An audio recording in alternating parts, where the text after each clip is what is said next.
والصلاة والسلام على سید الانبیاء والمرسلین وعلى آلہ واصحابہ اجمعین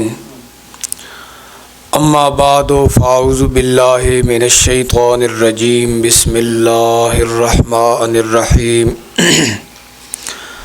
کما ارسلنا فیکم رسولا منکم یتلو علیکم آیاتنا ویزکیکم وَيُعَلِّمُكُمُ الْكِتَابَ وَالْحِكْمَةَ وَيُعَلِّمُكُم مَّا لَمْ تَكُونُوا تَعْلَمُونَ فَاذْكُرُونِي أَذْكُرْكُمْ وَاشْكُرُوا لِي وَلَا تَكْفُرُونَ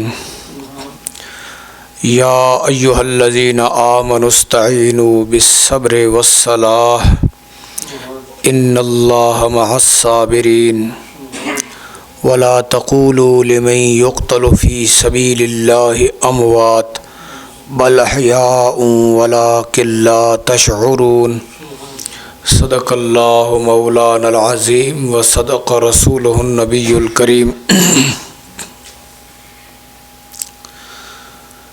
إن الله وملائكته يصلون على النبي یا ایھا الذین آمنوا صلوا علیہ وسلموا تسلیما اللہم صل علی سیدنا مولانا محمد وعلی آل سیدنا ومولانا محمد وبارک وسلم الصلاۃ والسلام علیک یا رسول اللہ وعلى آلك وأصحابك يا حبيب الله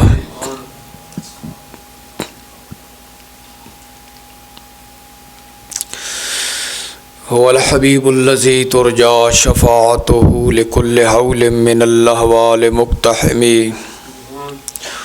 يا رب بالمصطفى بلغ مقاصدنا واغفر لنا ما مضى يا واسع الكرم یا اکرم الخلق مالی من الوذ به سواک عند حلول الحادث العممی جاءت لدعوته الاشجار ساجدة تمشی الیہ علی ساق بلا قدم بلغ العلا بکمالہ کشف الدجا بجمالہ حسنت جمیع خصالہ صلوا علیہ وآلہ مولاي صل وسلم دائما ابدا علی حبیبک خیر الخلق کلہم وعلی آلہ واصحابہ اجمعین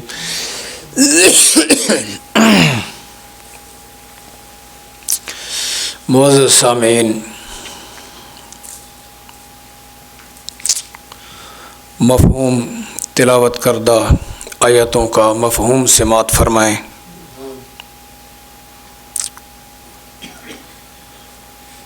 جیسا ہم نے تم میں بھیجا ایک رسول تم میں سے،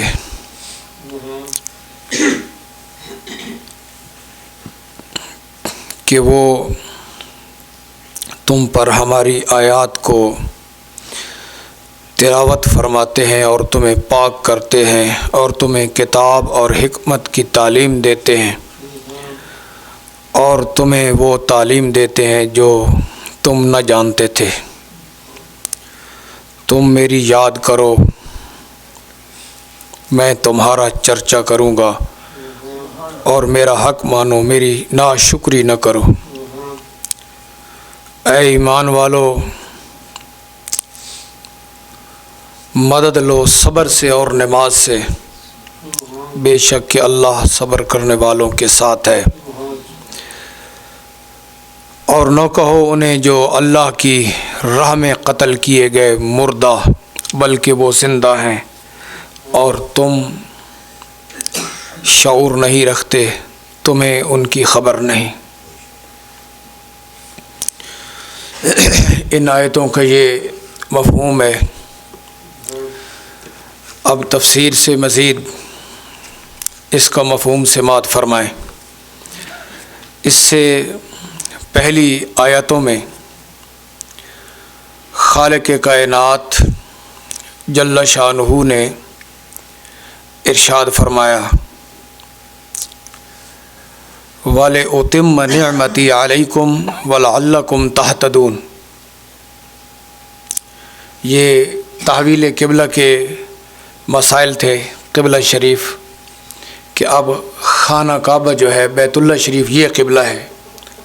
گزشتہ دروس میں یہ تفصیل آپ سماعت فرماتے رہے، اور آیت کے اخیر میں یہ ارشاد فرمایا رب العالمین جل شانہ نے کہ فلا تخشوہم واخشونی، ان سے نہ ڈرو مجھ سے ڈرو، اور تاکہ میں اپنی نعمت تمہارے اوپر مکمل کر دوں۔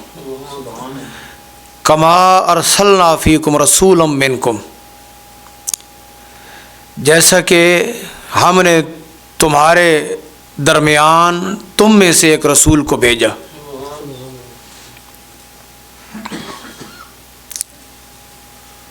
اس کی تفسیر میں علامہ اسم الحقی نے ارشاد فرمایا کہ خالق کائنات جل شانہ نے ارشاد فرمایا کہ تاکہ میں اپنی نعمتوں کو تمہارے اوپر مکمل کروں، قبلہ کے معاملے میں مکمل کر دوں، جس طرح کہ اپنے رسول کو بھیج کر میں نے اپنی نعمتوں کو تمہارے اوپر مکمل کر دیا۔ اپنے رسول کو بھیج کر میں نے اپنی نعمت تمہارے اوپر مکمل فرما دی، اور وہ تم پہ ہماری آیات کو تلاوت کرتے ہیں اور تمہیں پاک کرتے ہیں۔ یہ جو آیت کریمہ میں مبارک لفظ ہیں، اس کی تفسیر آپ سماعت فرمائیں کہ خالق کائنات جل شانہ نے ارشاد فرمایا کہ اپنی نعمتوں کو مکمل کرنے کے لیے میں نے اپنے رسول کو تمہارے درمیان بھیج دیے، اور وہ رسول کیا کرتے ہیں؟ ہماری آیات کو تمہارے اوپر تلاوت کرتے ہیں، تمہیں پاک کرتے ہیں، کتاب و حکمت کی تعلیم دیتے ہیں، اور وہ تعلیم دیتے ہیں جو تم نہ جانتے تھے۔ اس تفسیر میں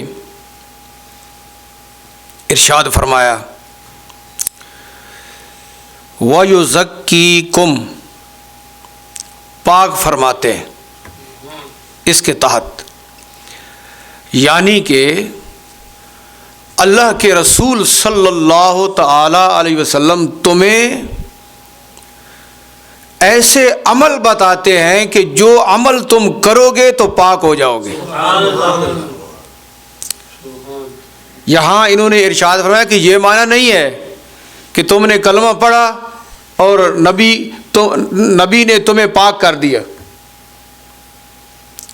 کلمہ پڑھا تو تم مسلمان ہو گئے۔ اب جب تم نے اسلام قبول کر لیا، اب پاکیزگی ہوگی، اب آگے طہارت کا نظام شروع ہوگا، تو اللہ کے رسول تمہیں وہ کام بتائیں گے جن کاموں کے کرنے سے تمہیں تزکیہ اور پاکیزگی حاصل ہوگی۔ وہ کام بتائیں گے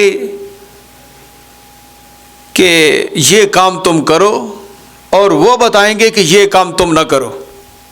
یہ ہے یزکیکم کا معنی کہ اللہ کے رسول تمہیں پاک کرتے ہیں، یعنی تمہیں ایسے کاموں کے اوپر آمادہ فرماتے ہیں کہ جب وہ کام تم کرو گے تو تم سمجھدار بھی ہو جاؤ گے، تم پاک بھی ہو جاؤ گے۔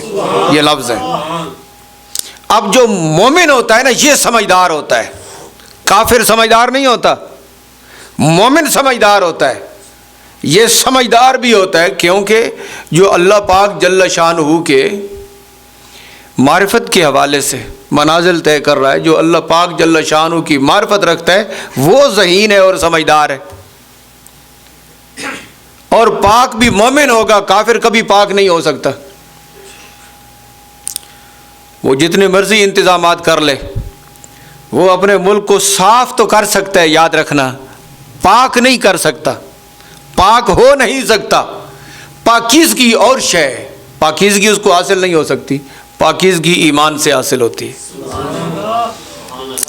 اب دیکھیں کہ اللہ کے رسول تمہیں ان کاموں کے اوپر لگاتے ہیں جن کاموں کو کرنے کی وجہ سے تم گناہوں سے پاک ہو جاتے ہو،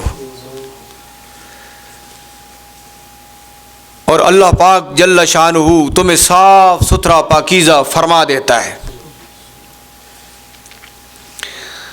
اب ارشاد فرمایا لِأَنَّ شَانَ الرُّسُلِ الدعوة والحث على اعمال يحصل بها طہارة نفوس الامة من الشرک والمعاصی، کیونکہ ارشاد فرمایا اس آیت وَيُزَكِّيكُمْ کے تحت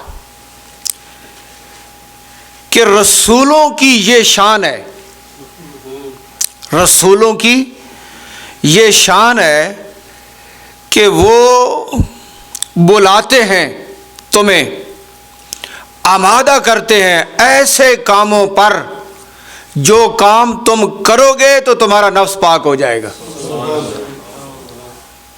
رسول کا یہ منصب ہے کہ رسول تمہیں ایسے کاموں پہ لگائیں گے جب وہ کام کرو گے تو پھر تم پاک ہو جاؤ گے۔ اس کی طرف آپ نے توجہ رکھنی ہے، یعنی کہ شریعت پاک ہے۔ اللہ پاک جل شانہ نے اپنے محبوب کریم علیہ السلام کو ایک شریعت عطا فرمائی ہے، یہ سارے احکامات شریعت میں ہیں، تو رسول تمہیں بتاتا ہے کہ شریعت کے یہ کام ہے، اگر تم یہ کام کرو گے تو پاک ہو جاؤ گے، ان کاموں سے بچو گے تو پاک ہو جاؤ گے، یہ کام کرو گے تو تم پاک ہو جاؤ گے۔ اور پھر وہ کتاب و حکمت کی تعلیم دیتے ہیں۔ اب اس کو بھی آپ نے توجہ سے سننا ہے۔ یہ جو ایک ذہن بنا ہوا ہے نا کہ ہم سنی ہیں اور ہمیں نبی پاک علیہ السلام نے اپنی نگاہ سے ہی پاک فرما دیا ہے اور کوئی عمل کی طرف توجہ نہ کرنا، یہ ٹھیک بات نہیں ہے۔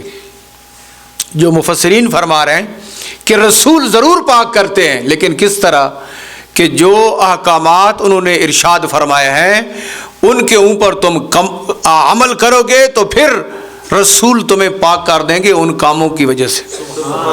وہ تم عمل کرو گے تو رسول کے طفیل، رسول کے وسیلہ سے تم پاک ہو جاؤ گے، عمل کے بغیر نہیں۔ اللہ کے رسول نے نماز کا ارشاد فرمایا ہے، نماز بندہ نہ پڑھے۔ اللہ کے رسول نے فرمایا کہ تم حرام سے بچو، بندہ حرام سے نہ بچے، اور پھر ذہن یہ رکھے کہ اللہ کے رسول مجھے پاک کر رہے ہیں، یہ غلط تصور ہے۔ پاکیزگی والے کام کرنے سے حاصل ہوگی۔ اللہ پاک جل شانہ نے یہ پانی پیدا فرمایا ہے نا، یہ پیاس بھی بجھاتا ہے، یہ پاک بھی کرتا ہے، پانی پاک کرتا ہے نا، اور پیاس بھی بجھاتا ہے۔ تو پاک تب کرے گا کہ کپڑا اس کے ساتھ دھویا جائے گا، تو پیاس تب بجھائے گا کہ اس کو پیا جائے گا، تو پیاس بجھاتا ہے، کپڑے کو پاک کرتا ہے، برتن کو بھی پاک کرتا ہے، لیکن اس کو استعمال کیا جائے تو پھر یہ پاک کرتا ہے، اس کو پیا جائے تو پھر پیاس بجھاتا ہے، ویسے تو نہیں نہ بجھتی۔ تو اللہ کے رسول پاک کرتے ہیں اور کتاب و حکمت کی تعلیم دیتے ہیں۔ اب اس کے تحت کہ کتاب کی تعلیم دیتے ہیں اور حکمت کی تعلیم دیتے ہیں، تو ارشاد فرمایا کہ قرآن حکیم میں جو راز ہیں، قرآن حکیم میں جو راز ہیں، جو احکامات ہیں اور جو شریعت کے مسائل ہیں وہ بیان فرماتے ہیں، جس کی وجہ سے یہ فرمایا گیا کہ قرآن ہدایت ہے اور نور ہے۔ اب دوبارہ توجہ کرنا، یہ مسئلہ سمجھنے کے قابل ہے کہ قرآن ہدایت ہے نا، اور قرآن کیا ہے؟ نور ہے۔ تو ارشاد فرمایا وَيُعَلِّمُكُمُ الْكِتَابَ، کہ اللہ کے رسول تمہیں کتاب کی تعلیم دیتے ہیں، والحکمہ، اور حکمت کی تعلیم دیتے ہیں، کتاب اور حکمت کی تعلیم دیتے ہیں تو کتاب و حکمت کی تعلیم سے کیا مراد ہے کہ شریعت کے وہ احکام بیان فرماتے ہیں جن احکامات پہ عمل کرنے سے بندے کو ہدایت نصیب ہوتی ہے اور جن پر عمل کرنے کی وجہ سے قرآن کو نور ارشاد فرمایا۔ یہ نور ہے، تو یہ نور کس وقت نصیب ہوگا اور یہ ہدایت کس وقت نصیب ہوگی کہ اللہ کے رسول جو بیان فرماتے ہیں اس کے اوپر بندہ عمل کرے۔ یہ معنی ہے وَيُعَلِّمُكُمُ الْكِتَابَ وَالْحِکْمَةَ۔ اور پھر تلاوت فرماتے ہیں تاکہ لفظ بھی محفوظ رہے اور اس کے احکام بیان فرماتے ہیں تاکہ مفہوم بھی محفوظ رہے، لفظ بھی محفوظ رہے، مفہوم بھی محفوظ رہے۔ اور وہ جو رسول کا منصب ہے کہ رسول پاک کرتا ہے، اور وہ جو کتاب حکیم کے اندر ہدایت اور نور ہے، یہ بندہ مومن کو حاصل ہو جائے۔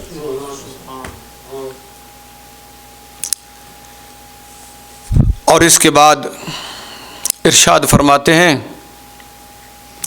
کہ قرآن پر جو عمل کرنا ہے نا، یہ مفہوم کو جان لینے کے بعد ہوگا۔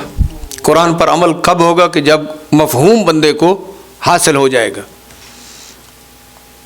اب اہل علم قرآن حکیم کے احکامات کا مفہوم بیان کر دیں گے، اگرچہ عام بندے کو یہ معلوم نہیں ہوگا کہ کون سی آیت کا یہ مفہوم ہے، لیکن مفہوم عوام تک پہنچ جائے گا تو اس کے اوپر عمل شروع ہو جائے گا۔ قرآن کے اوپر عمل ضروری ہے، اور عمل اس وقت ہوگا جب اس کا مفہوم معلوم ہو جائے گا۔ اور ارشاد فرمایا کہ اصل مقصد جو ہے وہ ہے پاک کرنا۔ قرآن کا مقصد کیا ہے؟ پاک کرنا۔ اور قرآن پاکیزگی والا عمل، پاک کرنے والا عمل کب کرے گا؟ جب اس کا مفہوم ہمارے پاس ہوگا۔ مبارک کلمات کے ساتھ ساتھ جو مفہوم ہے وہ ہمارے پاس ہوگا۔ تو جب مفہوم پاس ہوگا کہ قرآن نے اس کو جائز کہا، اس کو ناجائز کہا، یہ حلال فرمایا، یہ حرام فرمایا، یہ فرمایا کہ کام کر لو اور یہ کام نہ کرو، یہ مفہوم ہے۔ آیت یاد نہیں، آیت کا ترجمہ یاد نہیں، لیکن مفہوم کیا ہے مسلمان کو یاد ہے۔ تو اب اس مفہوم کے اوپر جب عمل کرے گا تو قرآن کی ہدایت اور قرآن کا نور اس کو نصیب ہوگا۔ اب دیکھیں جی، وَيُعَلِّمُكُمْ مَا لَمْ تَكُونُوا تَعْلَمُونَ۔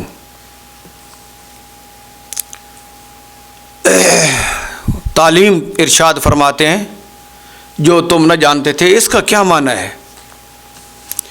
ارشاد فرمایا کہ اللہ کے رسول صلی اللہ تعالی علیہ وسلم تمہیں وہ تعلیم دیتے ہیں جو تعلیم وحی کے علاوہ بندے کو حاصل نہیں ہو سکتی۔ وہ تعلیم تمہیں دیتے ہیں جو تم نہیں جانتے، یعنی انسان کے عقل اور شعور سے وہ تعلیم نہیں آ سکتی۔ یہ تعلیم وہ ہے جو اللہ پاک جل شانہ نے اپنے محبوب کریم علیہ السلام کے اوپر نازل فرمائی ہے۔ تو ارشاد فرمایا کہ تمہیں تعلیم دیتے ہیں جو تم نہ جانتے تھے، یعنی اس کو حاصل کرنا وحی کے علاوہ ممکن نہیں ہے۔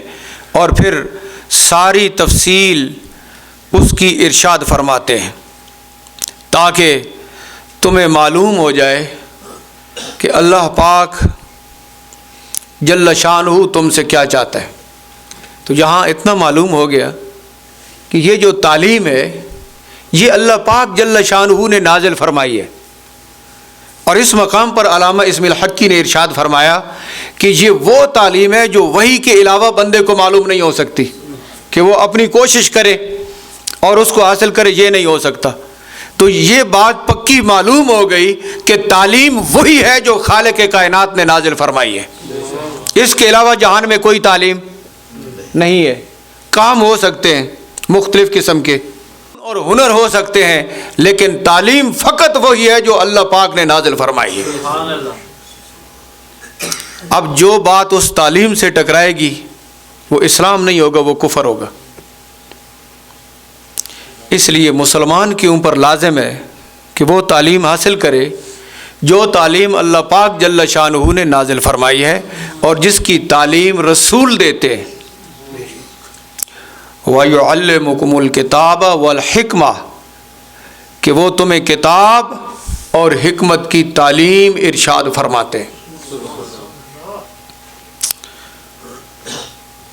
اب اس کے علاوہ ماحول میں جس مواد کو تعلیم کہا جائے گا اور وہ مواد ٹکرائے گا اسلام کے ساتھ، مسلمان کے اوپر لازم ہے کہ اس سے اجتناب کرے۔ اگر اسے بھی تعلیم سمجھے اور اسے بھی تعلیم سمجھے تو یہ حق اور باطل کو ملانے والی بات ہے۔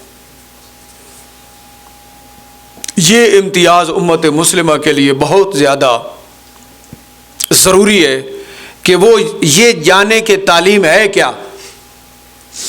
جس کو انگریز مرتب کرے وہ تعلیم نہیں ہوتی۔ یہ سمجھ آ رہی ہے آپ کو؟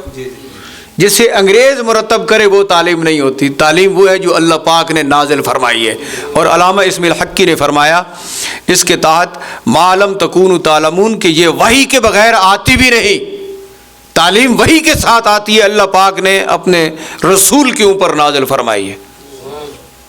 تو جو رسول کی تعلیم ہے جب وہ حاصل کی جائے گی تو بندے کے پاس علم آئے گا، اور جب رسول کی تعلیم سے ہٹے گا تو اس کے پاس جہالت تو آ سکتی ہے، کفر تو آ سکتا ہے، لیکن تعلیم نہیں آ سکتی۔ اس لیے ہمیشہ تعلیمی نظام کے اوپر نظر رکھنی چاہیے۔ جو تعلیمی نظام ہمارے ہاں مروج ہے یہ وہ نہیں جو اللہ پاک نے نازل فرمائی ہے، یہ یاد رکھنا۔ یہ لوگوں نے، انگریزوں نے، کفار نے اور ان کے ایجنٹوں نے اس کو ترتیب دیا ہے، یہ اللہ پاک جل شانہ کا نازل کردہ نظام تعلیم نہیں ہے، بلکہ اس کے ساتھ ٹکرانے والا ہے۔ تبھی تو مسلمانوں کا اسلام کمزور ہو گئے، ایمان کمزور ہو گئے۔ اگر وہ تعلیم حاصل کرتے جو تعلیم نبی پاک علیہ السلام نے ارشاد فرمائی ہے تو علم کا نور ہوتا سب کے پاس، اور جب علم کی بات کی جاتی تو وہ قبول کرتے۔ اب چند چیزوں کے علاوہ ذہنوں میں کچھ بھی نہیں ہے، جس کی وجہ سے علم کے ماحول سے افراد دور ہیں۔ اس مقام پر کافی تفصیل ارشاد فرمائی علامہ اسم الحقی نے۔ آگے آیت پاک کے اندر لفظ آتے ہیں فَاذْكُرُونِي أَذْكُرْكُمْ،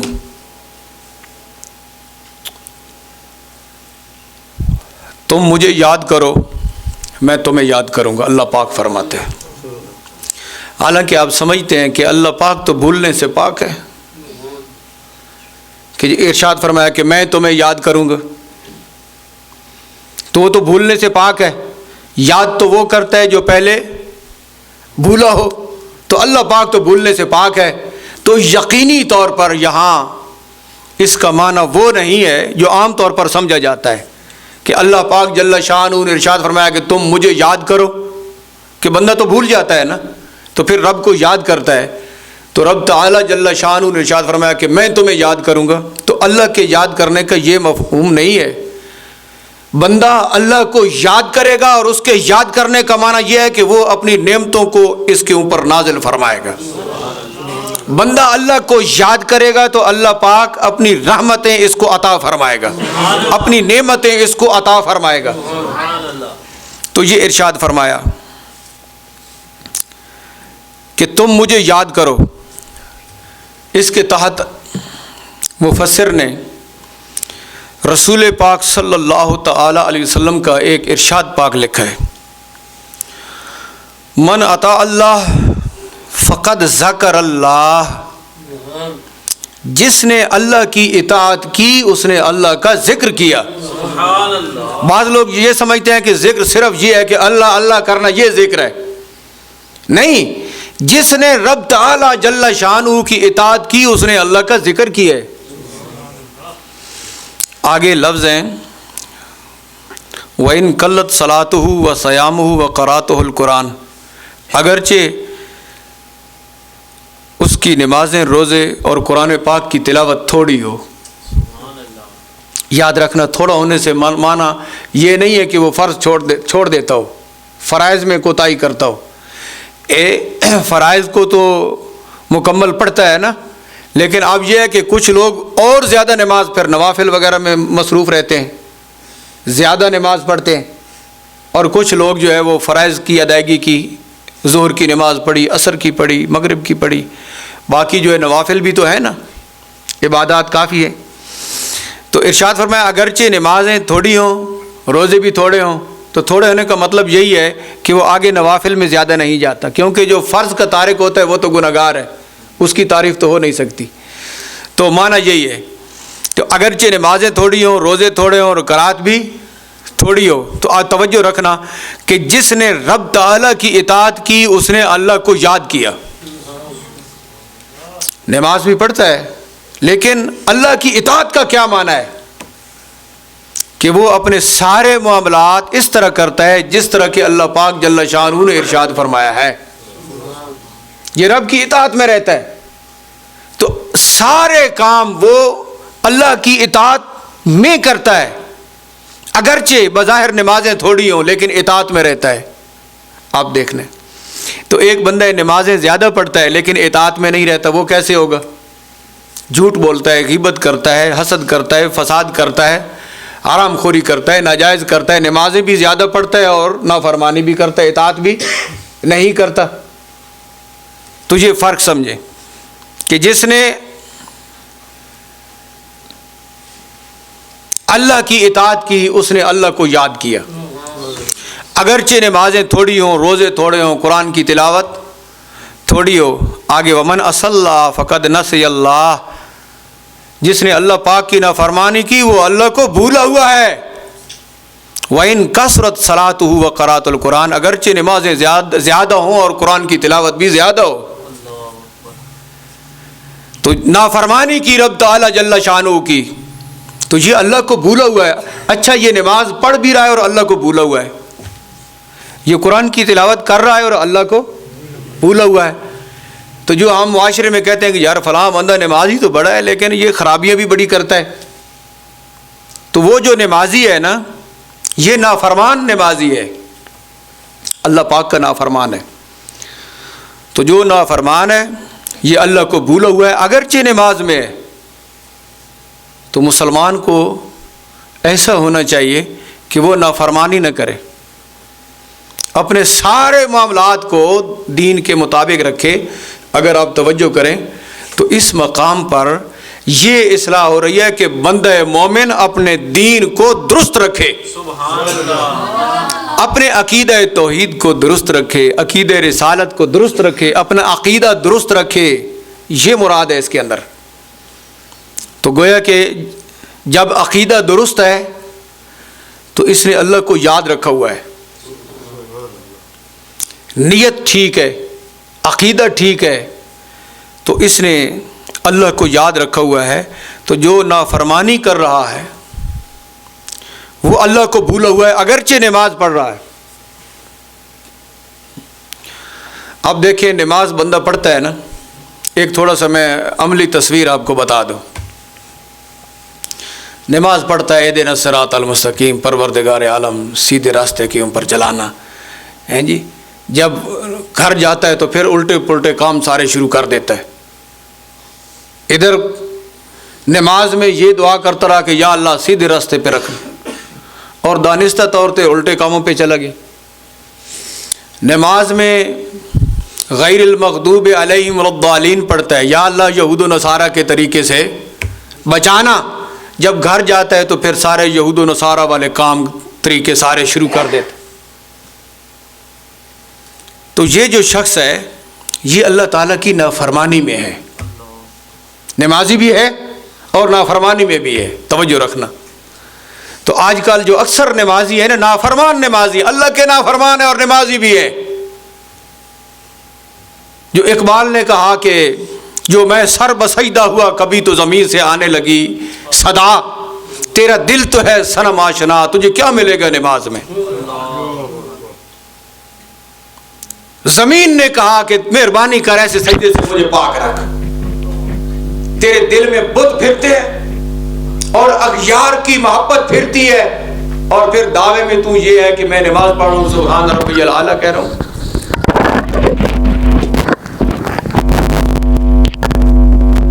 اس بات کی طرف آپ نے توجہ کرنی ہے۔ یہ آیات ہمیں جھنجھوڑ رہی ہیں کہ اللہ پاک جل شانہ نے ارشاد فرمایا کہ تم مجھے یاد رکھو، میری مہربانی تمہارے اوپر رہے گی۔ اذکرکم، میں ثواب بھی دیتا رہوں گا، مہربانی بھی کرتا رہوں گا، خیر کے دریا بہا دوں گا، اور ابدی سعادتوں کے دروازے تمہارے اوپر کھول دوں گا۔ تم مجھے یاد رکھو، میں خوش بختیوں کے دروازے تمہارے اوپر کھول دوں گا۔ لیکن اس امر سے امت مسلمہ کتنی دور ہے، بندہ اگر غور کرے تو اسے محسوس ہو سکتا ہے۔ ارشاد فرمایا وَاشْكُرُوا لِي وَلَا تَكْفُرُونَ، میری شکر گزاری میں رہو اور میری نعمتوں کو تم نہ جھٹلاؤ۔ اب اس مقام پر علامہ اسم الحقی نے امام غزالی کے اعتبار سے لکھا ہے، امام غزالی کے حوالے سے لکھا ہے، یہ جو ہے نا اللہ کو یاد کرنا، یاد رکھنا، یہ جو ہے نا محفل ذکر، یہ بڑی اچھی ہے اگر حقیقتاً اللہ کو جو یاد کیا جاتا ہے نا اور اس کے مطابق بندہ ہو۔ لیکن لا الہ الا اللہ ہو کی ضربیں بھی لگتی رہیں لیکن دل ایسے ہی ہو تو اس کا کوئی فائدہ نہیں ہوتا۔ تو اب ذکر جو ہے نا اس کے متعلق لکھتے ہیں امام غزالی کے حوالے سے کہ ذکر زبان کے ساتھ بھی ہوتا ہے، دل کے ساتھ بھی ہوتا ہے، اعضاء کے ساتھ بھی ہوتا ہے۔ ذکر زبان کے ساتھ بھی ہوتا ہے۔ زبان کے ساتھ یہ ہے کہ اللہ پاک کی پاکی بیان کرو، اس کی تعریف کرو، اس کی بزرگی کو بیان کرو، اور اس کی جو کتاب ہے اس کی تلاوت کرو، یہ زبان کا ذکر ہے۔ اور دل کا ذکر کیا ہے، یہ توجہ سے سننا، دل بھی ذکر کرتا ہے۔ ارشاد فرمایا کہ دل جو ذکر کرتا ہے تو اس کے 3 قسمیں، ایک یہ ہے ان یتفکروا فی الدلائل الدالۃ علی ذاتہ و صفاتہ، اللہ تعالیٰ کی ذات اور صفات پر دلالت کرنے والی جو چیزیں ہیں ان کے اندر غور و فکر کرنا، کائنات کے اندر غور و فکر کرنا جو اللہ تعالیٰ کی ذات اور صفات پر دلالت کر رہی ہیں ان کے اندر غور و فکر کرنا، یہ بھی ذکر ہے دل کے ساتھ۔ اللہ تعالیٰ جل شانہ نے اپنی قدرت کے اوپر جو دلائل قائم فرمائے ہیں، اللہ یاد نہیں آتا؟ یہ دیکھیں اللہ پاک کی جو نعمتیں جہان میں پھر رہی اور جو ہر وقت ان نعمتوں کے اندر ہم ڈوبے ہوئے ہیں، ایک لمحہ کے لیے ہوا رک جائے، پانی جو ہے وہ نیست و نابود ہو جائے تو انسان کی زندگی ختم ہو جائے گی۔ تو یہ ساری چیزیں اللہ تعالیٰ کی قدرت کے اوپر دلالت کر رہی ہیں، یہ دل کا ذکر ہے، ایک یہ ہے۔ اور دوسرا کہ ان دلائل میں غور و فکر کرے جو دلالت کرتی ہیں اللہ تعالیٰ کے احکامات کے اوپر، کہ اللہ تعالیٰ نے ہمیں مکلف فرمایا کہ یہ کام کرو، یہ نہ کرو، یہ کرو، یہ نہ کرو، یہ ذکر ہے کہ اس کے احکام، اس کے اوامر، اس کے نواہی، اس کے وعدے، اس کے وعیدیں، اس کے اندر غور و فکر کرتے رہنا کہ اللہ پاک نے یہ ارشاد فرمایا کہ یہ کام کرو، یہ نہ کرو، یہ کرو، یہ نہ کرو، اس کے اندر غور و فکر کرتے رہنا اور اپنے آپ کو اس طرف لگانا، یہ دل کا ذکر ہے کہ اللہ نے یہ ہمیں ارشاد فرمایا کہ یہ کام کرو تو سوچتے رہنا کہ ہمیں یہی کرنا چاہیے، پھر اس سے روک دیا ہے سوچتے رہنا کہ اس سے روکا ہے تو ضرور کوئی حکمت ہوگی، ضرور کوئی بہتری ہوگی تو میں اس سے رک جاؤں۔ یعنی احکامات کے اندر غور و فکر کرتے رہنا، جب اذان ہو جائے تو حی علی الصلاۃ کے اوپر غور و فکر کرے کہ یہ میرے لیے ہے، جو مؤذن کہہ رہا ہے کہ نماز کی طرف آؤ اور میں جس طرف جا رہا ہوں ادھر جانے سے تو اللہ نے روکا ہے۔ یعنی امر میں اور نہیں میں غور و فکر کرتے رہنا، یہ دل کا ذکر ہے۔ تو بندہ مومن کا دل یہ سوچ رہا ہوتا ہے کہ کیا فرمایا کریم پروردگار نے کہ کروں اور کیا فرمایا کہ یہ نہ کروں۔ یہ ساری چیزیں ارشاد فرما دی کہ احکام کے اندر غور و فکر کرے، امر کے اندر، نہی کے اندر، وعدے کے اندر، وعید کے اندر، کہ یہ کام کروں گا تو اللہ تعالیٰ کی طرف سے رضا کا وعدہ ہے، جنت کا وعدہ ہے، اور یہ کام کروں گا تو اس کی ناراضگی ہے اور جہنم ہے۔ تو پھر خود غور و فکر کرے کہ میں جنتیوں والے کام کر رہا ہوں یا جہنمیوں والے، اللہ کو راضی رکھنے والے کام کر رہا ہوں یا اس کو ناراض کرنے والے کام کر رہا ہوں۔ اس کے اندر لگا رہے، یہ دل کا ذکر ہے۔ پھر ارشاد فرمایا اللہ کی جو مخلوق ہے اس کے جو راز ہیں، ساری مخلوق کے جو راز ہیں، پھر اس کے اندر بھی وہ غور و فکر کرتا رہے۔ اور پھر ایک ہے ذکر اعضاء کے ساتھ، زبان کے ساتھ ذکر، دل کے ساتھ ذکر اور اعضاء کے ساتھ ذکر، ہاتھ، پاؤں، آنکھیں، یہ سارے جو اعضاء ہیں، ہمارے کان، اعضاء کے ساتھ ذکر کیا ہے کہ ارشاد فرمایا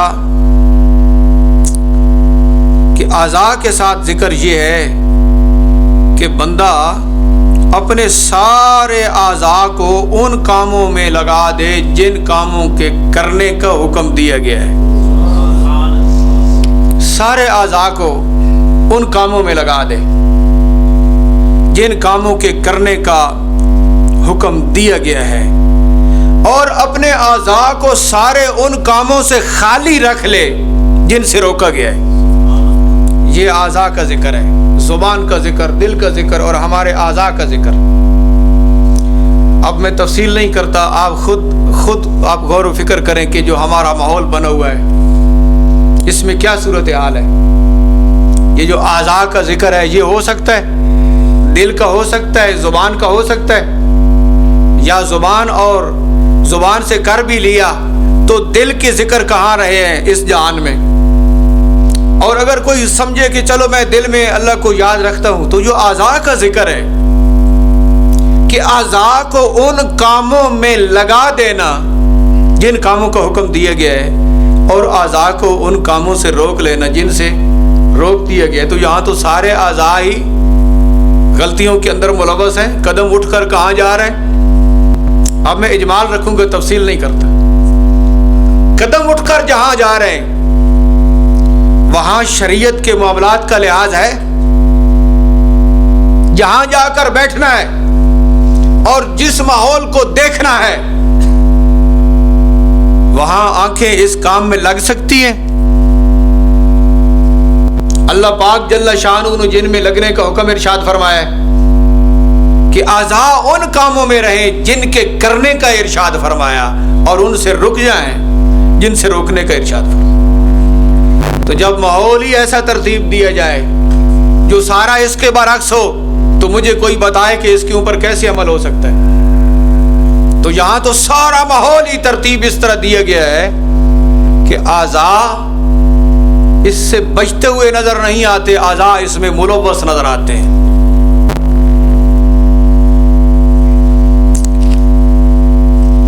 تو ارشاد فرمایا کہ نماز کو اسی لیے ذکر کہا گیا، نماز کو، کہ اس میں سارے اعضاء جو ہوتے ہیں وہ ان کاموں میں لگے ہوئے ہیں جن کاموں کا اللہ پاک نے ارشاد فرمایا ہے۔ اس لیے نماز بھی ذکر ہے، نماز خود بھی اللہ کا ذکر ہے۔ تو یہ اللہ تعالی جل شانہ کے ذکر کے اقسام ہیں۔ آگے ارشاد فرماتے ہیں علامہ اسم الحقی کہ حضرت لقمان نے اپنے بیٹے کو نصیحت فرمائی، یا بنیا اذا رأیت قوما یذکرون اللہ تعالی فاجلس معہم، اے میرے بیٹے جب تو ایسے لوگوں کو دیکھے جو اللہ کو یاد کر رہے ہیں تو ان کے ساتھ بیٹھ جا۔ جو اللہ کے ذکر میں ہے تو ذکر کی تفصیل تو ساری آ گئی، ذکر زبان کے ساتھ بھی ہے، دل کے ساتھ بھی ہے، اعضاء کے ساتھ بھی ہے۔ تو اے میرے بیٹے جب تم دیکھو کہ اللہ کو یاد کرنے والے لوگ ہیں تو ان کے ساتھ بیٹھ جاؤ۔ ارشاد فرمایا کہ اگر تیرے پاس علم ہے تو تیرا علم تجھے نفع دے گا، کیونکہ تو نیک لوگوں میں بیٹھ گیا ہے، ان کے ساتھ بیٹھ جا۔ اور پھر ارشاد فرمایا اگر تیرے پاس علم نہیں ہے تو تمہیں علم آ جائے گا، اور اللہ جل شانہ اپنے ذکر کرنے والوں پر جو رحمت کو نازل فرمائے گا اس رحمت میں تو بھی شامل ہو جائے گا۔ جب تو ذکر والوں کو دیکھ تو پھر ان میں بیٹھ جا کے تمہیں فائدہ ہی فائدہ ہوگا۔ اور پھر ارشاد فرمایا جب تو ایسے لوگوں کو دیکھتا ہے جو اللہ کو یاد نہیں کرتے تو ان کے ساتھ نہ بیٹھنا۔ اب یہ جو پہلے آئے نا کہ تمہارے اعضاء کن کاموں میں لگے ہوئے ہیں، اب اس کو بھی ساتھ رکھنا ہے ذہن میں کہ ارشاد فرمایا کہ جب ایسے لوگوں کو دیکھتے ہو جو اللہ کو یاد نہیں کرتے، جہاں خرافات ہیں، ہمارے معاشرے میں کتنی خرافات ہیں، آپ دیکھ رہے ہیں کتنے ہی ایسے کام ہیں جو اللہ کی یاد سے دور کرنے والے ہیں، غفلت میں ڈالنے والے ہیں۔ یہ باقی جتنے بھی معاشرے میں یہ ڈرامہ سازی اور میلے ٹھیلے چل رہے ہیں، یہ سارے اللہ پاک کی یاد سے دور کرنے والے ہیں، اور معاشرہ کتنی کثرت کے ساتھ ان میں مبتلا ہے۔ آپ دیکھتے ہیں کہ مساجد میں لوگ تھوڑے ہوتے ہیں، واعظ و نصیحت میں تھوڑے ہوتے ہیں، لیکن جب کوئی آپ میلہ دیکھتے ہیں، جب کوئی ڈرامہ یا فنکار وغیرہ دیکھتے ہیں تو وہاں کتنے لوگ ہوتے ہیں۔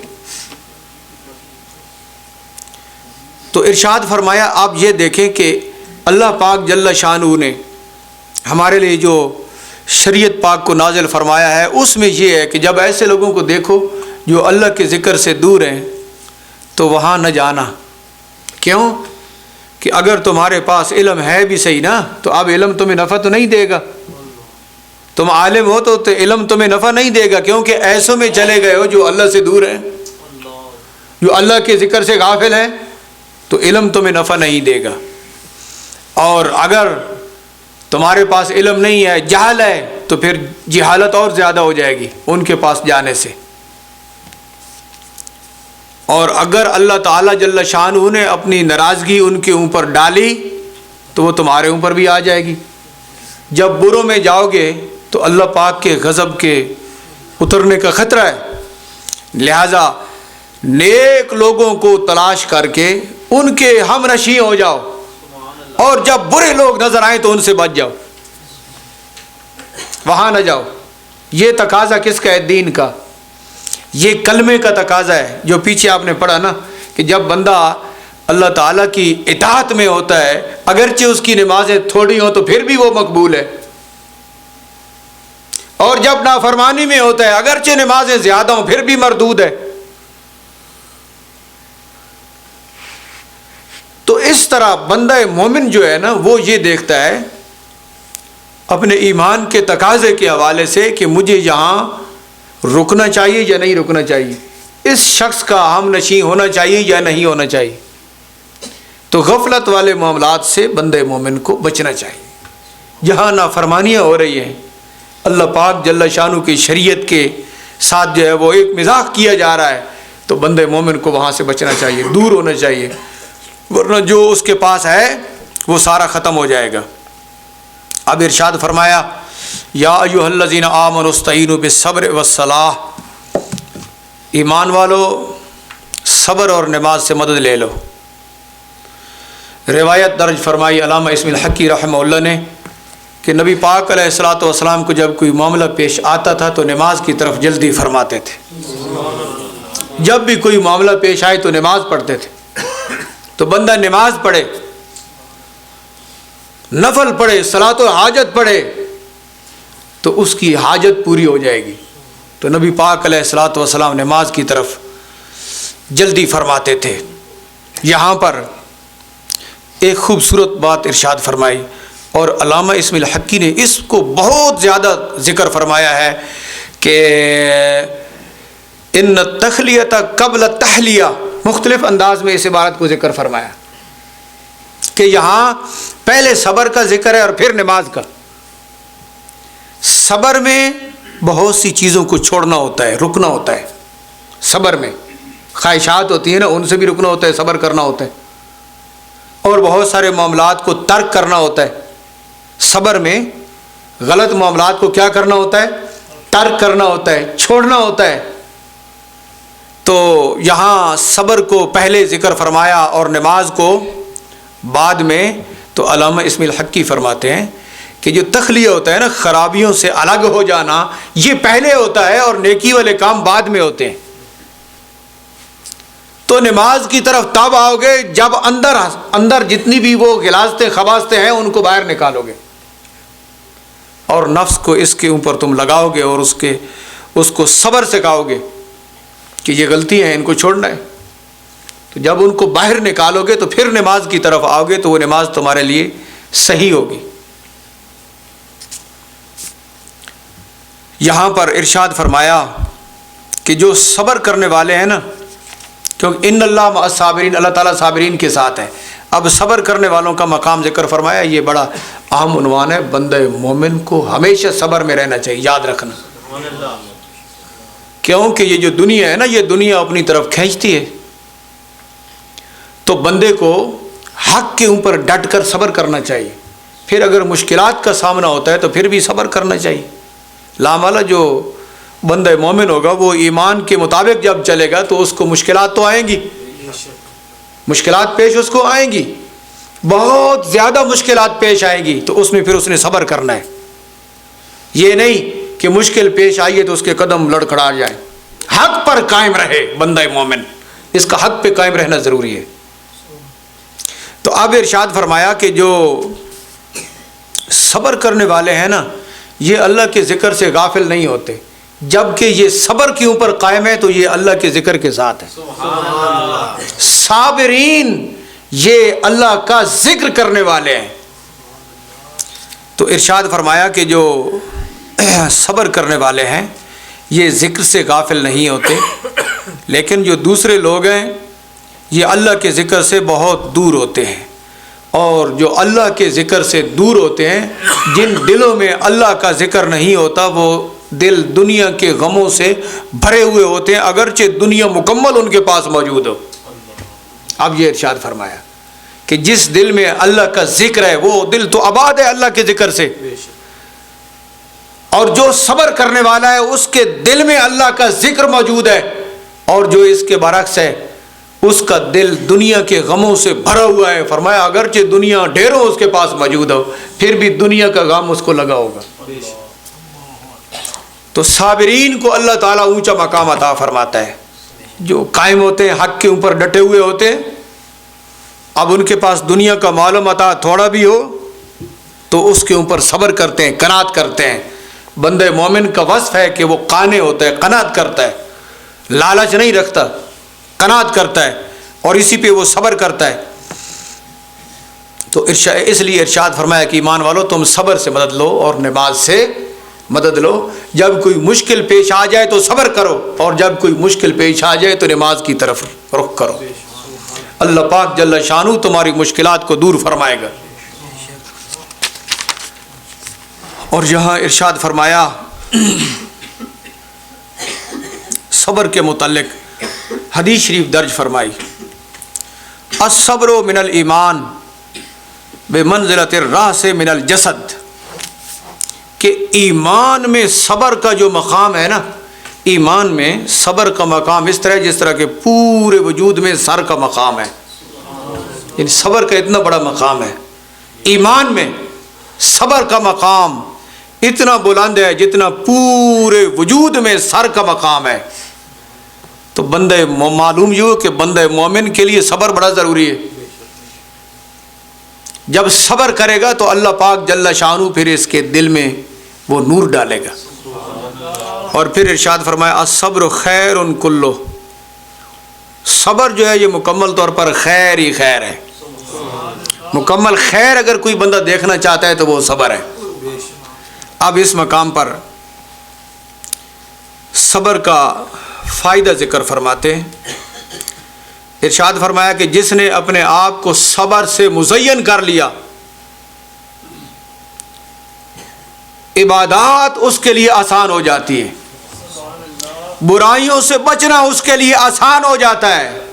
جس نے صبر سے اپنے آپ کو مزین کر لیا، عبادت کرنا اس کے لیے آسان ہو گیا، برائیوں سے بچنا اس کے لیے آسان ہو گیا۔ اور پھر اس آیت کو ساتھ لکھا علامہ اسم الحقی نے، ان الصلاۃ تنہی عن الفحشاء والمنکر۔ تو پھر جب اس کیفیت کے ساتھ بندہ ہوتا ہے تو پھر نماز فحاشی سے اور برائی سے روک دیتی ہے۔ اور اس مقام پر بہت تفصیل ہے، میں اختصار کے ساتھ اس آیت کے تحت کہ اللہ پاک جل شانہ نے ارشاد فرمایا، وَلَا تَقُولُوا لِمَن يُقْتَلُ فِي سَبِيلِ اللَّهِ أَمْوَاتٌ بَلْ أَحْيَاءٌ وَلَٰكِن لَّا تَشْعُرُونَ۔ جو اللہ کی راہ میں قتل ہو جاتے ہیں ان کو مردہ نہ کہو، یہ زندہ ہیں، ان کی زندگی کا تمہیں شعور نہیں۔ اس کے تحت ایک دو اور باتیں ذکر کرتا ہوں، باقی بہت زیادہ تفصیل ہے اس مقام پر، لیکن سمجھنے سمجھانے کے لیے اتنا کافی ہے جو میں نے آپ کے سامنے بیان کر چکا ہوں۔ ہماری توجہ اس طرف ہونی چاہیے کہ ہم دین اسلام کو سمجھیں، یاد رکھنا دین ہمیں کیا کہتا ہے، اسلام ہمیں کیا کہتا ہے، اسلام کا کیا تقاضا ہے، کلمے کا کیا تقاضا ہے۔ یہاں یہ بات رہے گی، علامہ اسم الحقی نے لکھا کہ وَلِهَذَا قَدَّمَ النَّفْيَ فِي كَلِمَةِ التَّوْحِيدِ، اللہ پاک جل شانہ نے کلمہ توحید کے اندر بھی نفی کو مقدم رکھا ہے، لا الہ الا اللہ، یہاں بڑا لکھا ہے انہوں نے کہ پہلے لا الہ، کوئی اور معبود نہیں ہے، جب دل سے ہر ایک نکل گیا تو اس کے بعد الا اللہ، اب اللہ آئے گا۔ اگر دوسرے بھی اندر پھرتے رہے تو الا اللہ سے اللہ اندر نہیں آئے گا، دل میں اللہ تب آئے گا کہ لا الہ کی ضرب کامل اور مکمل ہوگی۔ جب لا الہ کہا تو سارے باہر نکل گئے، جب سارے باہر نکل گئے تو الا اللہ سے پھر اللہ کا نور اندر آئے گا دل میں۔ نعرہ تکبیر، نعرہ رسالت، نعرہ حیدری، نعرہ غوثیہ۔ یہاں پر علامہ اسم الحقی نے لکھا کہ جو اللہ کی راہ میں قتل ہو جاتے ہیں ان کو تم مردہ نہ کہو، یہ زندہ ہے۔ اس مقام پر ارشاد فرمایا کہ لوگ یہ سمجھتے ہیں کہ ہمیں تو نظر نہیں آ رہا، آج بھی لوگ عجیب عجیب باتیں کرتے ہیں، کہتے ہیں دیکھو جی اگر یہ زندہ ہے تو پھر ہاتھ کیوں نہیں ہلا رہا، پاؤں کیوں نہیں ہلا رہا، یہ باتیں نہیں کرتا ہیں جی، یہ تو زندوں والی اس میں بات نہیں ہے۔ علامہ اسم الحقی نے ارشاد فرمایا ہے کہ ان کی جو زندگی ہے نا وہ حقیقی زندگی ہے،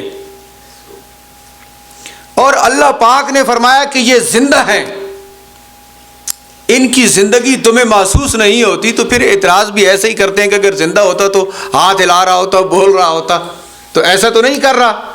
تو یہی بات تو اللہ پاک نے فرمائی ہے کہ ان کو تم نے مردہ نہیں کہنا، اگرچہ دیکھنے میں تم محسوس کرو کہ یہ حرکت نہیں کر رہے، یہ زندہ ہیں، تمہیں ان کی زندگی کا شعور نہیں۔ یہ اللہ کے دربار میں ان کا بڑا مقام ہے۔ یہاں یہ ارشاد فرمایا کہ اللہ کی راہ میں جو قتل ہونے والے ہیں ان کو تم مردہ نہ کہو۔ یہ اس مقام پر ایک حوالہ ہے اعراب القرآن کا، انہوں نے ایک بڑی زبردست بات لکھی ہے، میں آپ کو وہ بتاتا ہوں۔ یہ محسوسات میں ایسے لوگ جو ہے نا یہ محسوسات کا بڑا ذکر کرتے ہیں کہ ہمیں محسوس ہو تو پھر مانیں گے ورنہ نہیں مانیں گے، ایسا نہیں ہوتا۔ یہ وہابی لوگ جو ہے یہ کہتے ہیں ہمیں محسوس ہو تو پھر مانیں گے ورنہ نہیں مانیں گے، اس لیے یہ کہتے ہیں کہ تحت الاسباب ہو تو پھر مانیں گے، تحت الاسباب نہ ہو تو پھر نہیں مانیں گے۔ جو اولیاء اللہ مدد کرتے ہیں یہ کہتے ہیں کہ اگر سامنے ولی نظر آئے کس طرح مدد کر رہا ہے تو پھر تو مانیں گے، اگر نظر نہ آئے تو نہیں، پھر نہیں مانیں گے، ایسی باتیں کرتے رہتے۔ تو اعراب القرآن والے نے ایک بات لکھی ہے کہ یہ جو قرآن حکیم میں بندے مومن کے بارے میں ہے، الف لام میم ذالک الکتاب لا ریب فیہ ھدی للمتقین الذین یؤمنون بالغیب۔ متقین کے بارے میں ارشاد فرمایا یؤمنون بالغیب۔ یؤمنون بالغیب کا معنی یہ ہے کہ بن دیکھے یہ ایمان رکھتے ہیں۔ سبحان اللہ۔ جو متقی لوگ ہیں نا، مومن لوگ ہیں، یہ بن دیکھے ایمان رکھتے ہیں۔ تو اس مقام پر انہوں نے ارشاد فرمائی ایک بڑی زبردست بات کہ جو حیوان نہیں ہوتا، حیوان یہ صرف محسوسات کو مانتا ہے، جو چیز نظر آ رہی ہے اس کو مانتا ہے، جو نظر نہ آئے اس کو نہیں مانتا۔ یہ وصف بندہ مومن میں ہے کہ جو نظر نہ آئے اللہ کا نبی فرما دے تو یہ مانتا ہے، سبحان اللہ۔ بن دیکھے یہ مانتا ہے کہ اللہ ہے جو محسوس کو مانے، غیر محسوس کو نہ مانے۔ اللہ نے اس کو اشرف المخلوق بنایا ہے، تو رسول نے فرما دیا کہ یہ چیز ہے، اس کو یہ مانتا ہے، مومن مانتا ہے۔ تو اس مقام پر اللہ پاک نے فرمایا کہ شہید زندہ ہے۔ اب یہ محسوس تو نہیں کرتا بندہ کہ یہ زندہ ہے، لیکن رب نے فرما دیا تو مومن کا وصف ہی یہ ہے کہ محسوس نہ کرے، رب کے فرمان کو مانتا ہے کہ یہ زندہ ہے۔ سبحان اللہ۔ یہ انہوں نے ارشاد فرمایا۔ اب اس کے بعد کہ جو اللہ کی راہ میں قتل ہو جاتے ہیں تم ان کو مردہ نہ کہو۔ اب سنو، نبی پاک علیہ الصلوۃ والسلام جہاد سے واپس آ رہے تھے تو کیا ارشاد فرمایا؟ رجانا من الجہاد الاصغر الی الجہاد الاکبر۔ نبی پاک علیہ السلام نے فرمایا، جہاد سے واپس آ رہے تھے نا، تو ارشاد فرمایا اپنے صحابہ کو کہ چھوٹے جہاد سے ہم بڑے جہاد کی طرف جا رہے ہیں۔ تو یہ عجیب بات نہیں لگتی کہ کافر کے ساتھ لڑنے کے بعد واپس گھروں میں آ رہے ہیں؟ تو ارشاد فرمایا چھوٹے جہاد سے ہم بڑے جہاد کی طرف جا رہے ہیں۔ تو صحابہ کرام رضوان اللہ تعالی علیہم اجمعین نے عرض کی یا رسول اللہ یہ کون سا؟ پھر فرمایا یہ اپنے نفس کے خلاف جو جہاد ہے۔ نفس ہمیشہ بندے کو برائی کی طرف کھینچتا ہے، تو بندہ مومن اس کے کھینچنے کی طرف نہیں جاتا، رب کی رضا کی طرف جاتا ہے۔ تو یہ مسلسل جہاد ہے، سبحان اللہ۔ وہ جھٹ گھڑی کا جہاد تھا، یہ مسلسل جہاد ہے۔ اور وہ جس دشمن کے ساتھ جہاد تھا وہ نظر آ رہا تھا، یہ خبیث نظر بھی نہیں آتا، یہ واردات اندر سے کرتا ہے۔ تو یہ بڑا جہاد نفس کے ساتھ جہاد ہے۔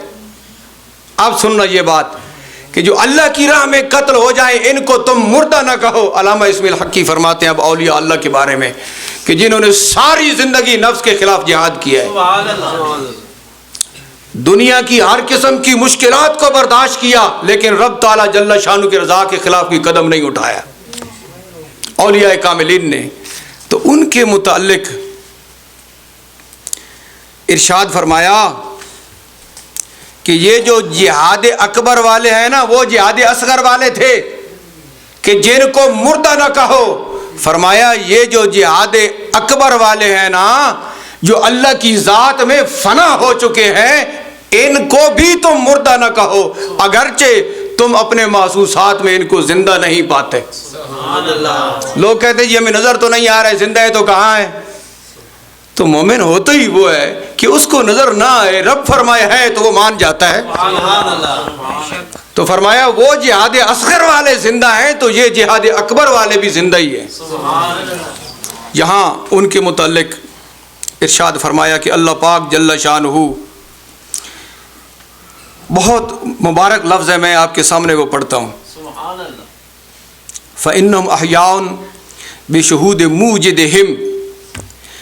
تو لوگ کہتے ہیں کہ وہ زندہ ہے تو نظر تو نہیں آ رہے، تو فرمایا کہ جس نے ان کو پیدا کیا ہے وہ فرماتا ہے کہ وہ زندہ ہے، رب تعالیٰ کی گواہی ہے کہ وہ زندہ ہے، تو ان کو زندہ ہم مانتے ہیں رب کی گواہی سے، اگرچہ ہمیں محسوس نہ ہو وہ زندہ ہے۔ یہ کیا ہوا کہ ہمیں نظر نہیں آتے لہٰذا ہم نہیں مانیں گے؟ تو رب کی شہادت سے وہ کہیں ہم ان کو زندہ مانتے ہیں۔ اب پھر یہاں پہ لکھا، اس مقام پر یہ آپ کو سمجھ آئے گا کہ جس کی فنا اللہ میں ہو جائے اس کی اللہ کے ساتھ بقا ہو جاتی ہے، جو اللہ کی ذات میں فنا ہو جاتا ہے اللہ پاک اس کو بقا عطا فرما دیتا ہے۔ اور پھر یہ ہے کہ ارشاد فرمایا، یہ اہل علم کے لیے بڑا پر لطف جملہ ہے فتارتن یفنیہم بسطوات تجلی صفات الجلال وتارتن یحییہم بنفخات الطاف الجمال. یہ اہل علم کے لیے، اور آپ کو بھی ذوق آئے گا، میں آپ کو اس کا ترجمہ سنا رہا ہوں کہ کبھی تو اللہ تعالیٰ اپنی جلال کی صفت ڈالتا ہے تو وہ مر جاتے ہیں، لوگ کہتے ہیں فوت ہو گئے. جلال کی صفت ڈالتا ہے تو ان کو مار دیتا ہے، اور جب اپنے جمال کی صفت ڈالتا ہے تو پھر زندہ فرما دیتا ہے. تو وہ جلال کی صفت سے مر گئے، لوگوں نے کہا کہ فوت ہو گئے، لیکن اس کی جمال کے صفت کے پرتاؤ سے وہ زندہ ہیں، جو اللہ کے ولی زندہ ہیں. یعنی بظاہر وہ فوت ہو چکے ہیں، کیونکہ جلال پڑا، اندر سے جمال ملا تو اندر سے زندہ بھی ہیں. یہ بات ہے. لیکن یہاں پھر ارشاد فرمایا وَلَٰكِن لَا تَشْعُرُونَ بِأَحْوَالِهِمْ، لیکن تم ان کے احوال کو نہیں سمجھ سکتے، تم ان کے احوال کو نہیں سمجھ سکتے. اتنا سمجھ جاؤ کہ رب فرما رہا ہے کہ وہ زندہ ہے. اپنے رب پر یقین کر لو کہ وہ فرماتا ہے کہ وہ زندہ ہے، بس تمہارے لیے بھی یہی کافی ہے. رب تعالی جل شانہ نے جو ان کو مقام عطا فرمایا مقربین بارگاہ الہ کو، حضرت جنید کا فرمان لکھا ہے علامہ اسم الحقی نے کہ جس کی زندگی اللہ کے لیے ہوتی ہے اس کی موت روح نکلنے کے ساتھ ہوتی ہے. ہاں، یہ وہ شخص جو اپنی ذات کے لیے زندہ رہتا ہے، روح نکل جائے تو کہتے ہیں فوت ہو گیا ہے. وہ شخص کہ جس کی زندگی اپنی ذات کے لیے ہوتی ہے، جب روح نکل جائے تو لوگ کیا کہتے ہیں؟ فوت ہو گیا ہے. اور جس کی زندگی اپنے لیے نہیں ہوتی، اپنے رب کے لیے ہوتی ہے، وہ جب فوت ہو جائے تو اس کے لیے کیا لفظ بنتے ہیں؟ یہ علامہ اسم الحقی فرماتے ہیں. جس کی زندگی رب کے لیے ہے، جب اس کے بدن سے روح نکل جائے تو اس کے لیے کیا لفظ بنتے ہیں؟ وہ یہ ہیں ينتقل من حیات الطبع الى حیات الاصل وهو الحیات الحقیقیت. وہ طبعی زندگی سے حقیقی زندگی کی طرف چلا گیا ہے. کہ جسم سے روح نکل گئی نا، تو فرمایا کہ یہ جو طبعی جسم کی زندگی تھی، جسم کی زندگی سے نکل کر حقیقی زندگی کی طرف چلا گیا. تو پھر یہ بدھو لوگ کیوں کہتے ہیں کہ یار اگر زندہ ہے تو اس کے ہاتھ نہیں ہل رہے، اس کے پاؤں نہیں ہل رہے؟ تو جسم کی موت تو آ چکی ہے، حقیقی زندگی موجود ہے.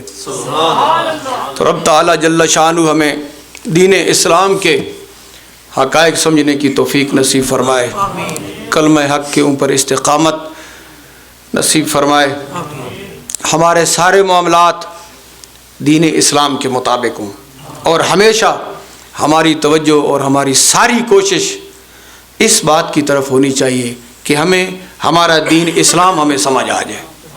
یاد رکھنا، مسائل سمجھ آتے رہیں گے، مسائل نہیں ہیں، مسائل کا احاطہ ہو بھی نہیں سکتا، لیکن وہ علماء سے پوچھتے رہیں گے، ساتھ ساتھ چلتے رہیں گے. لیکن اصل جو دین اسلام ہے اس کی طرف ساری توجہ رکھیں. اور کافی وقت ہو چکا ہے، کسی درس میں آپ کو عرض کروں گا، اور ایک درس میں نے اجمالی طور پر بتایا بھی تھا کہ اگر سارے لوگ جو ممبر پر بیٹھتے ہیں وہ صرف دین اسلام کو بیان کرتے، آج اسلام مضبوط ہوتا. یہ بہت اعلیٰ بات ہے، یاد رکھنا. ممبر پہ بیٹھنے والے کیا بیان کرتے؟ دین اسلام. اسلام یہ ہے، اسلام یہ ہے، اسلام یہ ہے، تو آج اسلام مضبوط ہوتا. لیکن اسلام کو کم بیان کیا گیا. جن مسائل میں اختلاف ڈالا گیا ہے ان مسائل کو ہمیشہ زیادہ اچھالا گیا ہے، مسائل کو زیادہ اچھالا گیا ہے، اور انہی مسائل کے اوپر معاملات کو الجھا کر ساری زندگی لوگوں نے بسر کر دی، مسائل میں جن میں الجھنے کی کوئی ضرورت نہیں تھی. تو یہ ہمارے علماء یہ سارا راہ عمل بیان کر گئے، تفاسیر کے اندر، فقہ کے اندر یہ سارا بیان ہو چکا ہے۔ کاش کہ امت مسلمہ اپنی توجہ اس کی طرف پھیرے اور وہ دین اسلام کو بیان کرنا شروع کر دیں۔ وہ اللہ پاک کی توحید ہے، وہ نبی پاک علیہ السلام کی رسالت ہے، وہ دین اسلام کے اہم ارکان ہیں۔ تو اگر اس طرح ہوتا تو آج اسلام ہمارا مضبوط ہوتا۔ ایک مثال سمجھ لیں، لوگ رفع یدین پہ کافی بحث کرتے ہیں، رفع یدین کرنا چاہیے نہیں کرنا چاہیے۔ لوگ ہیں نا، ہم تو حنفی ہیں الحمدللہ، ہم تو امام اعظم کے مقلد ہیں نا، لیکن یہ ان لوگوں کے لیے کہ جو زیادہ شور مچا رہے ہیں کہ رفع یدین کرنا چاہیے، اب ان کے حوالے سے ہم یہ بات کر رہے ہیں کہ یہ لوگ دین کے ساتھ مخلص نہیں ہیں۔ اگر دین کے ساتھ مخلص ہوتے تو وہ صرف نماز کا کہتے کہ نماز پڑھو، یہ بات جو آپ کو بتلانے والا ہوں۔ اگر دین کے ساتھ مخلص ہوتے تو کیا کہتے؟ نماز پڑھو۔ رفع یدین بھی ثابت ہے اور رفع یدین کے بغیر بھی نماز ہے، تو ان مسائل میں قوم کو نہ الجھاتے اور کہتے یار جو رفع یدین نہیں کرتے ان کے فقہ میں وہ ثابت ہے، وہ بھی ٹھیک ہے اور رفع یدین بھی ٹھیک ہے۔ سارے لوگ زور کس پہ دیتے؟ نماز کے اوپر۔ تو دین اسلام کا رکن تو نماز ہے نا، تو جب سارے نمازی بن جاتے تو دین مضبوط نہ ہو جاتا؟ یہ مثال کے طور پر میں نے آپ کو بتایا ہے۔ تو اگر دین کو بیان کرتے دین میں نماز ہے کہ سارے نماز پڑھو بھائی، تو مسائل میں الجھنے کی تمہیں کیا ضرورت ہے؟ یہ تو امام لوگوں کا کام ہے، یہ تو امام بتائیں گے کہ تم نے کس طرح نماز پڑھنی ہے۔ تم نماز بتاؤ لوگوں کو کہ نماز پڑھو، سب کو نمازی بناؤ، حلال کی طرف لاؤ، جائز کی طرف لاؤ، اور اسلام کے جو بنیادی مسائل ہیں ان کی طرف لاؤ، تو مسلمان بڑے خوبصورت ہو جاتے ہیں۔ تو ہمیں یہ بہت زیادہ افسوس ہے کہ امت مسلمہ اپنے دین سے تو دور ہے، لیکن چند مسائل میں الجھ کر اپنی زندگی گزار رہی ہے۔ اللہ پاک جل شانہ شرع صدر فرمائے اور ہمیں استقامت نصیب فرمائے۔ وآخر دعوانا